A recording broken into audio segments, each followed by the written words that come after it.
কি ব্যাপার জেঠু? এমার্জেন্সি কল কেন? জেঠু, আমি কি তোমার আত্মীয় নাকি? গান্ধীজিকে আমরা বাপু বলি, নেহরুজিকে চাচা। ওরা কি আমাদের আত্মীয়? ভালোবাসা এইসব ভালোবেসে বলে।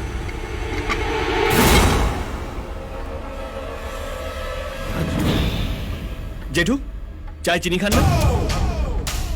চিনি ছাড়া চা কেমন জানো গেঁদাল পাতা রসের মতন খেতে লাগে। না, আপনি খান। এটা কোত্থেকে নিয়ে এসছেন? নতুন নাকি? হ্যাঁ স্যার, নতুন। কিন্তু আপনাকে আমি দুবার ওয়ার্নিং দিয়েছি, তারপরেও আপনি কালকে ঝামেলা পাকিয়েছেন। এসব খোকা বোঝানো কথা শোনার জন্য আমি এখানে আসিনি। এদের লকআপে পুরুন আর হাড়গোড় ভেঙে দিন। এত ফুটছে মানে ভোর থাকতে জেঠুর পকেট গরম করে দিয়েছে। কি জেঠু? কিভাবে কথা বলছে দেখেছেন? আমার কথাটা একটু টেরা ব্যাখা জেঠু, কিন্তু মালটা আমি সোজা সাপটা। কাকার নোটে গান্ধীজির ছবি আছে, আর ভাইপোর নোটে কি লাদেনের ছবি আছে? ও যদি আপনার পকেট ভরিয়ে দেয়, আমরা আপনার আলমারি ভরিয়ে দেব। বডিতে 9টা হোল আছে, আর একটা বাড়াতে চাস? ও কাকা, তোমার বন্দুক থেকে গুলি বেরোলে আমার বন্দুক থেকে কি চকলেট বেরোবে? কাকা, আপনি যান, আমি দেখছি, প্লিজ।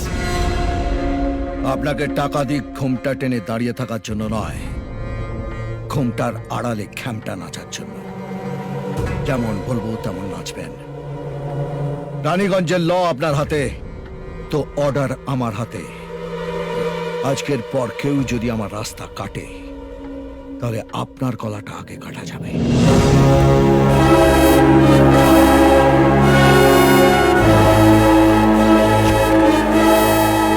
হ্যাঁ, তুমি কি বলছিলে? ওর কথা ছাড়ুন তো স্যার, ওকে আমরা কেউ সাপোর্ট করি না। তুমি বলো। পার ডে 10% দেবো। কাকার মারবো আর জেঠু আলমারি ভরবো। রাজ, এসব কি কথা বলছো? ওকে ওর মতো খেলতে দিন, এতে আপনারও লাভ আমারও। এতদিনে আপনি একটা ঠিকঠাক লোক পেয়েছেন, যার হাত এবং মাথা দুটোই সমানভাবে চলে। কাকা একেবারে মাথার উপর উঠে বসেছে, ওকে নিচে নামানোর জন্য এরকম একটা শক্ত আকশির দরকার। আমার ফুল সাপোর্ট আপনার সঙ্গে আছে। থ্যাঙ্কস।